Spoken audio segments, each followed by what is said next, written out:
So, మనకి అన్నదాత సుఖీభవ పథకం డబ్బులు ఎప్పుడు విడుదలవుతాయి? పీఎం కిసాన్ డబ్బులు ఎప్పుడు రిలీజ్ అవుతాయి? సో, దీనికి ఎవరికైతే ఇంతకుముందు అన్నదాత సుఖీభవ డబ్బులు పడలేదో, సో, అవి ఏవేం కారణాలుంటాయి?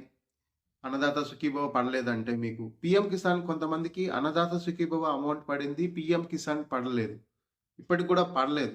సో, చాలా మందికి అన్నదాత పడింది. పీఎం కిసాన్ పడలేదు గదా! సో, వాళ్ళకి ఏంటి కారణం ఏంటి అనేది వీడియోలో అయితే నేను ఎక్స్‌ప్లెయిన్ చేసానికి ప్రయత్నం చేస్తాను. అలాగే పీఎం కిసాన్ అన్నదాత సుఖీభవ అమౌంట్ అనేది ఎప్పుడు రిలీజ్ చేయొచ్చు మనకి అనే దాని గురించి కూడా మనం డిస్కస్ చేద్దాం. తర్వాత మెయిన్ మన పేరు మీ పేరు అనేది లిస్ట్‌లో ఉందా లేదా? పీఎం కిసాన్‌కి మీరు ఎలిజిబుల్ లిస్ట్‌లో ఉన్నారా లేదా అనేది మనం ఈ వీడియోలో అయితే ఎక్స్‌ప్లెయిన్ చేస్తాను. Hi friends. సో, నా పేరు Raja. So, welcome to my YouTube channel. ఎవరైతే మన ఛానల్ ఫస్ట్ టైం చూస్తున్నారో లైక్ చేయండి, సబ్స్క్రైబ్ చేసుకోండి. ఫర్దర్‌గా మన ఛానల్‌లో గవర్నమెంట్ స్కీమ్స్ సంబంధించిన అప్డేట్స్ కానీ, జాబ్స్ గురించి అప్డేట్స్ కానీ మన ఛానల్ అయితే రెగ్యులర్‌గా అయితే వీడియోస్ చేయడం అయితే జరుగుతది. సో, ఇప్పుడైతే మనం చూద్దాం. పీఎం కిసాన్ ఫస్ట్ మనమైతే పీఎం కిసాన్ గురించి పీఎం కిసాన్ మనం బెనిఫిషియరీ లిస్ట్ ఎలా చెక్ చేసుకోవాలి? సో, అంటే ఇంతకుముందు పీఎం కిసాన్ అమౌంట్ చాలా మందికి పడలేదు అంటున్నారు కదా! వాళ్ళకి ఏంటి కారణం అనేది మనం చూద్దాం. So, PM Kisan beneficiary list అనేది మనం డైరెక్ట్‌గా వెబ్‌సైట్‌లోకెళ్ళి చు చు చెక్ చేసుకోవచ్చు. మీ ఆధార్ నంబర్ గానీ, లేకంటే మీ దీనికి సంబంధించిన అయితే నేను వీడియో అయితే ఒకటి చేశాను. ఏ విధంగా మీ పేరు బెనిఫిషియరీ లిస్ట్‌లో ఉందా? లేదా? అనేది ఇక్కడ మనకైతే వెబ్‌సైట్‌లోకెళ్తే బెనిఫిషియరీ లిస్ట్ ఉంటదండి. అక్కడైతే మీరు చెక్ చేసుకోవచ్చు. మీ పేరు ఉందా? లేదా? అనేది. ఒకవేళ లేకన్నా ఉంటే పీఎం కిసాన్‌కి 2019 ఈ పాయింట్ జాగ్రత్తగా ఉండండి. 2019 ఫిబ్రవరి తర్వాత ఎవరైతే ల్యాండ్స్ దాని తర్వాత రిజిస్టర్ అయినాయో అంటే కొన్నారో లేకంటే భూ యజమాని మారుంటారు కదా! వాళ్ళకైతే పీఎం కిసాన్ రాదండి. 2019 ఫిబ్రవరి తర్వాత ఎవరైతే ల్యాండ్స్ కొన్నారో లేకంటే ల్యాండ్ వేరే వాళ్ళ పేరు అంటే ట్రాన్స్‌ఫర్ అయ్యుంటాయి గదా! కొన్ని. సో, వాళ్ళకైతే పీఎం కిసాన్ అనేది రాదండి. సో, ఎందుకంటే పీఎం కిసాన్ కట్ ఆఫ్ అనేది 2019 ఫిబ్రవరి, వరకే. అప్పటి వరకు ఎవరైతే ల్యాండ్స్ అనేది ఆన్‌లైన్‌లో అంటే ఆన్‌లైన్‌లో ఉన్నాయో వాళ్ళకి మాత్రమే పీఎం కిసాన్ అనేది వర్తిస్తది. వాళ్ళకి మాత్రమే వస్తది. ఓకేనా? అదైతే క్లియర్ అండి. తర్వాత పీఎం కిసాన్‌లో కొంతమందికి కుటుంబంలో వైఫ్ అండ్ హస్బెండ్ కూడా ఇంతకుముందు వచ్చుంటాయి. అలా ఎవరికైతే వచ్చాయో వాళ్ళందరికీ హోల్డ్‌లో పెట్టింటారు. ఇద్దరికైతే రాకూడదు యాక్చువల్‌గా ఆ పథకం ప్రకారం ఒకరికే రావాలి. ఒక కుటుంబంలో ఒకరికే పీఎం కిసాన్ అనేది ఎలిజిబుల్. కొంతమందికి అలా వచ్చింటే వాళ్ళకి హోల్డ్‌లో పెట్టి ఫిజికల్‌గా వెరిఫై చేస్తారు. ఒకరికి మాత్రమే వస్తదండి పీఎం కిసాన్. తర్వాత పీఎం కిసాన్‌కి మీకు కేవైసీ అనేది కంపల్సరీ చేసుకోండాలండి. సో, ఎవరైతే మీరు ఎలిజిబుల్ లిస్ట్‌లో ఉన్నారు, బెనిఫిషియరీ లిస్ట్‌లో మీ పేరుంది, మీకు ఇంతకుముందు అమౌంట్ అనేది పడింటే మాత్రం కేవైసీ అయిందా లేదని మీరు డైరెక్ట్‌గా ఎక్కడికి వెళ్ళాల్సిన పని లేదు. మీకు తెలియకన్నా ఉంటే కామన్ సర్వీస్ సెంటర్స్ ఉంటాయండి. CSC centres. సో, అక్కడికెళ్తే వాళ్ళు చేయిస్తారండి. కొంత మనకి మీ సేవ కాకపోయినా వాళ్ళు కేవైసీ అనేది జస్ట్ వెబ్‌సైట్‌లోకెళ్ళి మీ ఆధార్ నంబర్ ఎంటర్ చేస్తే మీకు అయిందా లేదా అని చూపిస్తది. సో, ఇది కంపల్సరీ కేవైసీ అనేది ఉండాలి. తర్వాత మీకు కేవైసీ అయింది, మీ పేరు ఎలిజిబుల్ లిస్ట్‌లో ఉంది, అయినా కూడా మీకు డబ్బులు పడలేదు అంటే మెయిన్ కారణం ఇదండి. మీ ఎన్‌పీసీ మీ ఆధార్ నంబర్ ఏదైతే ఉంటదో దానికి ఎన్‌పీసీలో లింక్ ఉండాలి. అంటే మీ ఆధార్ నంబర్‌ని మీ బ్యాంక్ నంబర్స్ మీకు బ్యాంక్ అకౌంట్‌లు చాలా ఉంటాయండి. ఏదో ఒక దానికి లింక్ అయ్యి ఉండాలి. ఏదైతే మన ఆధార్ నంబరు ఏ బ్యాంక్ అయితే ఎన్‌పీసీలో లింక్ అయ్యుంటదో, ఆ బ్యాంక్ మాత్రమే అమౌంట్ అనేది గవర్నమెంట్ స్కీమ్స్ తరపున ఏదైనా అమౌంట్ అనేది ఆ ఖాతాలో మాత్రమే పడతాయి. సో, మీరది చెక్ చేసుకోవాలి. చాలా మందికి మాకు 2, 3 బ్యాంక్ అకౌంట్లున్నాయి. మాకు ఏ బ్యాంక్ అకౌంట్‌లో పడిందని తెలీదని చాలా మంది కన్‌ఫ్యూజన్‌లో ఉంటారు. ఒకసారి కొంతమందికి పోస్ట్ ఆఫీస్‌లో పడతది. కొంతమందికి వేరే బ్యాంక్‌లో పడతది. వాళ్ళకి అర్థం కాదు. ఇది మీరు సింపుల్ అండి.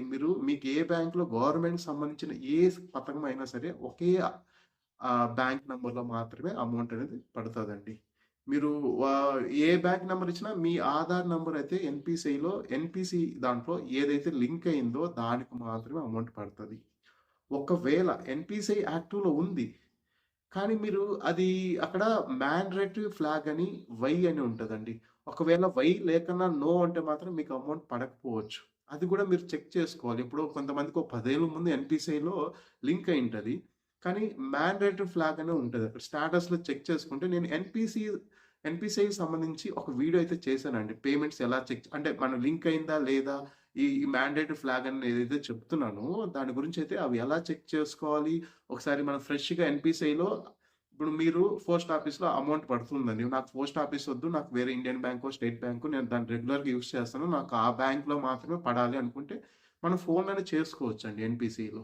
దాని గురించయితే నేను ఒక వీడియో చేశాను. పైనైతే నేను కార్డ్స్‌లో పెడతాను. ఎండ్ కార్డ్స్‌లో కూడా పెడతాను. మీరు మన ఛానల్ అయితే ఎన్‌పిసిఐది మన ఆధార్ నంబర్‌కి ఏ విధంగా లింక్ చేసుకొని నేను కంప్లీట్‌గా అయితే వీడియో చేశాను. సో, మీరు ఎవరైతే ఇంట్రెస్ట్ ఉందో దానిలో చూడండి. సో, ఇవి ఖచ్చితంగా ఉండాలండి. ఇవి ఉంటేనే మీకు పేమెంట్స్ అనేది గవర్నమెంట్ మీరు ఎలిజిబుల్ లిస్ట్‌లో అన్నారు వెంటనే పడతాయి. చాలా మందికి ఇవి తెలియక వాళ్ళ అకౌంట్ నంబర్ ఎన్‌పిసిఐకి లింక్ లేకన్నా మా పేరు లిస్ట్‌లో ఉందండి. మాకు అమౌంట్ పడలేదని టెన్షన్ పడుతుంటారు. మెయిన్ సో, మనకి ఈ పీఎం కిసాన్ 21వ విడత 2000 మనకి అన్నదాత సుఖీభవ 5000. సో, ఇవనేది మనకి పీఎం కిసాన్ అనేది ఇయర్‌లో 3 సార్లు అయితే ఖచ్చితంగా ఏస్తారండి. సో, మనకి ఆల్రెడీ ఫస్ట్‌దైతే ఈ ఇయర్‌లో ఫిబ్రవరిలో రిలీజ్ చేశారు. తర్వాత ఆగస్ట్ 2వ తేదీ రిలీజ్ చేశారు. ఇంకా మనకుండేది ఈ సంవత్సరంలో 2 నెలలే అండి. November, December. మాక్సిమం నవంబర్‌లో ఏస్తారని నేను అనుకుంటున్నా. మనకి డేట్ అనేది ఇంకా అఫీషియల్‌గా రావాలి. అఫీషియల్‌గా వస్తే నేను దాని గురించి డేట్ అనేది అప్డేట్ చేస్తా. ఎప్పుడైతే పీఎం కిసాన్ రిలీజ్ అయితదో అమౌంట్ అనేది వాళ్ళు ఒక డేట్ ఇస్తారు. అప్పుడే అన్నదాత సుఖీభవ 2 ఒకేసారి రిలీజ్ అవుతాయి. ఇది 2000 సెపరేట్‌గా, ఇది 5000 సెపరేట్‌గా పడతది. సో, ఇక్కడ చాలా మందికి మరి అన్నదాత సుఖీభవలో చాలా మందికి ప్రాబ్లమ్స్ ఉన్నాయండి. ఏంటంటే ఇంతకుముందు ఫార్వర్డ్ టు ఎంఆర్ఓ కొంతమందికి ఆధార్ లింకు వాళ్ళ ఖాతా నంబర్‌కి అంటే వాళ్ళ ల్యాండ్‌కి వేరే వాళ్ళ ఆధార్ నంబర్ సీడ్ అవ్వడం వల్ల గూడా పేమెంట్ పడలేదు. అలాంటి వాళ్ళకి ఫార్వర్డ్ టు ఎంఆర్ఓ లాగిన్ తర్వాత ఆధార్ నంబర్ అనేది ఒకే ఆధార్ నంబర్ మల్టిపుల్ అకౌంట్‌కి లింక్ అవ్వడం వల్ల వాళ్ళ పేర్లు వాళ్ళ భూమి పేరేమో భూమి ఖాతాలో ఒక పేరు ఉంటది. ఆధార్ నంబర్‌లో ఒక పేరు ఉంటది. దానివల్ల మిస్ మ్యాచ్ అవుతాయి. 2 వేరు వేరుగా ఉంటాయి. దానివల్ల అమౌంట్ అనేది పడలేదు. ఎవరైతే ఇంకా మీకు ఇంతకుముందు రిజెక్షన్ రీజన్‌లో ఆధార్ నంబర్ కాకుండా కొంతమందికి ఆ ఖాతా నంబర్‌కి ఆధార్ నంబరే సీడ్ అవ్వుండదు. అంటే దానికి లింక్ అయ్యి ఉండదు ఆధార్ నంబర్. మీ భూమి ఖాతా నంబర్ ఉంటది కదా! దానికి అసలు ఆధార్‌నే మీరు మ్యుటేషన్ అయిపోయి ఉంటది. కొంతమందికి రీసెంట్‌గా మ్యుటేషన్ చేసుకో అంటారు. దానికి ఆధార్ అనేది లింక్ అయ్యి ఉండదు. సో, మనం మ్యుటేషన్ చేసి ల్యాండ్ అనేది మనం మ్యుటేషన్ చేస్తాం కదండీ! మ్యుటేషన్ చేసిన వెంటనే అది ఆటోమేటిక్‌గా ఆధార్ అనేది లింక్ అవ్వదు. చాలామంది మేము ల్యాండ్ మ్యుటేషన్ చేసేసాం కదా! దానికి ఆటోమేటిక్‌గా ఆధార్ లింక్ అయిపోతదని అనుకుంటారు. అది పొరపాటు. మీరు మళ్ళా వెళ్లి సెపరేట్‌గా ఆధార్‌కి మీ పట్టాదారు అంటే ఖాతా నంబర్‌కి సెపరేట్‌గా ఒక అప్లికేషన్ మనం వీఆర్ అంటే మీ సేవలో అప్లై చేసి వీఆర్‌కి ఇవ్వాలండి. అప్పుడే ఆధార్ అనేది లింక్ అవుతది. సో, అది మీరు మీ భూమి వెబ్‌సైట్‌లో మీరు చెక్ చేసుకోవచ్చు. మీకు మీ ఖాతా నంబర్‌కి ఆధార్ లింక్ అయిందా లేదా అనేది మీరు చెక్ చేసుకోండి. సో, అదొక రీజన్ అండి. తర్వాత ఎవరికైతే మల్టిపుల్ ఆధార్స్ అనేది ఇప్పుడు కొంతమందికి మన మన ఆధార్ వేరే వాళ్ళ ఖాతాకి లింక్ అయిపోయింది. లేకంటే వేరే వాళ్ళ ఆధార్ నంబర్ మన ఖాతాకి లింక్ అయింది. దానివల్ల మనకు అమౌంట్ పడలేదంటే మీరు అంటే సచివాలయాలకెళ్ళి డీసీడింగ్ ఆప్షన్ ఉంటదండి. డీసీడింగ్ ఉంటది. సో, ఎవరైతే మీ ఖాతా నంబర్‌కి రాంగ్‌గా లింక్ అయింటదో వాళ్ళని ఒకసారి తోడుకొనెళ్లి తీసుకెళ్ళి వాళ్ళ వాళ్ళ ఆధార్ నంబర్‌కి ఓటీపీ గాని, బయోమెట్రిక్ ద్వారా మీ దానికి మీ ఖాతా నంబర్‌కి, మీ భూమి ఖాతా నంబర్‌కి మీ ఆధార్ నంబర్ అనేది సీడ్ చేసుకోండి. అలా సీడ్ చేసుకుంటే ఎవరికైతే ఇంతకుముందు రిజెక్షన్‌లు వచ్చాయో వాళ్ళకైతే పడతది. కొంతమందికి ఫార్వర్డ్ టు ఎంఆర్ఓ లాగిన్ అంటే మనకక్కడ ఎంఆర్ఓ ఆఫీస్‌కెళ్తే అక్కడ వాళ్ళకేమైతే అప్డేట్ ఏమి ఇవ్వట్లేదు. నేను చాలా సార్లు అడిగాను. మాకు కూడా తెలిసినోళ్ళు వేరే వాళ్ళకి పడలేదంటే, అక్కడ కంప్యూటర్ ఆపరేటర్‌ని మనం అడిగితే మాకేం యాక్సెస్ లేదంటే, తర్వాత ఇక్కడ మనకి సచివాలయంలో అగ్రికల్చర్ అసిస్టెంట్ ఉంటాడు కదా! వాళ్ళకడిగితే మాకు ఎటువంటి యాక్సెస్ లేదంటారు. సో, అలాంటప్పుడు మనం ఏం చేయాలంటే, ఇవి బేసిక్ ఆధార్ అనేది మల్టిపుల్ ఒక ఆధార్ నంబర్ అనేది వేరే వేరే వాళ్ళకి ఆధార్‌కి లింక్ అయింటే మాత్రం మీరు అది సచివాలయంకెళ్ళి చేయించుకోవచ్చు. డీసీడింగ్ అనేది ఉంది. ఇంకా మనకి టైం ఉంది కాబట్టి, ఇంకా అఫీషియల్‌గా డేట్ ఇవ్వలేదు కాబట్టి, ఎప్పుడు రిలీజ్ చేస్తారు. ఇలాంటివి ఏదన్నా మేము ఎలిజిబుల్‌లో ఉన్నాము. మాకు ఈ విధంగా మనకి ఇంతకుముందు పడలేదు అంటే మీరు ఇవి చేసుకోండి. కానీ పీఎం కిసాన్‌కైతే మాత్రం 2019 ఫిబ్రవరి 2 వరకే అండి కట్ ఆఫ్ డేట్. దాని తర్వాత ల్యాండ్స్ అనేది ట్రాన్స్‌ఫర్ అయిన యజమానులు మారినా వాళ్ళకైతే పడకపోవచ్చు. అది కట్ ఆఫ్ డేట్. అది ఇంకా దాన్ని మార్చలేదు కట్ ఆఫ్ డేటు. సో, దానివల్ల చాలా మందికి పీఎం కిసాన్ అనేది పడలేదు. సో, మీకు మెయిన్ రీజన్ అదే అండి. మాకు పడలేదంటే మెయిన్ కట్ ఆఫ్ డేట్ అనేది 2019 ఫిబ్రవరి 2 తేదీ వరకు కట్ ఆఫ్ డేట్ ఉంది. సో, తర్వాత మీరు పీఎం అన్నదాత సుఖీభవ అనేది మీ స్టేటస్‌లో అయితే చెక్ చేసుకోండి. మీ పేరు ఎలిజిబుల్ లిస్ట్‌లో ఉందా? లేదా? అనేది మనకు వెబ్‌సైట్ ఉంది గదా! వెబ్‌సైట్‌లో మీ ఆధార్ నంబరు ఎంటర్ చేస్తే మీరు ఎలిజిబులా? కాదా? ఉంటది. ఒకవేళ ఎలిజిబుల్ ఉండి మీకు అమౌంట్ రాలేదనుకుంటే నేను చెప్పిన ఆధార్ అనేది రకరకాలుగా వేరే వాళ్ళ ఖాతాకి లింక్ అవ్వడం అనేది మనం చేసుకోవచ్చండి. బట్ ఫార్వర్డ్ టు ఎంఆర్ఓ అనేది ఆ రీజన్ తెలియకపోతే వాళ్ళు ఏం చెప్పట్లేదు. దానికేమి నా దగ్గర అయితే కూడా సొల్యూషన్ లేదు. నేనైతే అడిగాను. బట్ ఫార్వర్డ్ టు ఎంఆర్ఓ లాగానే సొల్యూషన్ అయితే దొరకలేదు.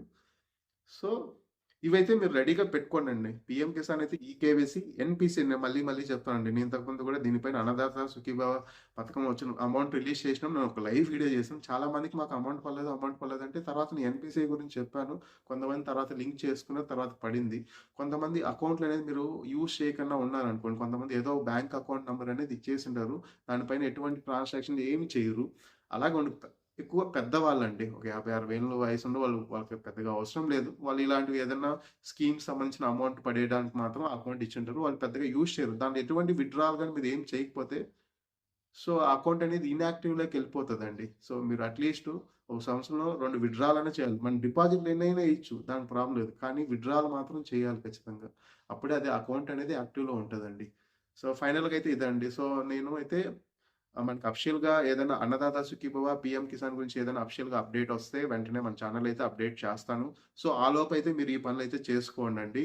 సో, ఎవరైతే ఇంతకుముందు ఎలిజిబుల్ లిస్ట్‌లో ఉండి అమౌంట్ పడలేదంటే నేను చెప్పిన కారణాల్లో ఏవైనా మీరుంటే ఈ విధంగా నేను చెప్పిన సొల్యూషన్ మీకు నచ్చితే లైక్ చేసి సబ్స్క్రైబ్ చేసుకోండి మన ఛానెల్‌లో ఫర్దర్‌గా. So, thank you for watching. This is Raja Bhupathi.